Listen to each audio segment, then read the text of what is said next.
பட்டையர் மாதிரி சொல்றீங்களா? பட்டையர் மாதிரி சொல்றீங்க அந்த மாதிரி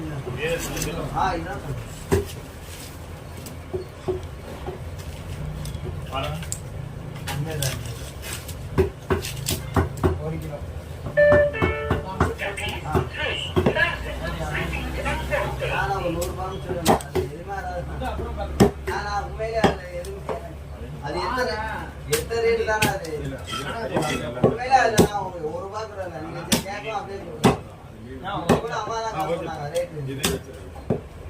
அது உண்மையிலேயே நீங்க மார்க்கெட்ல 1200 ரூபாய் நம்ம மொத்தமா இங்க வரவங்க தான் கம்மியாகும். செம்ம ரெண்டாவது நானே இன்னைக்கு தான் சாப்பிடுறேன். ரெண்டா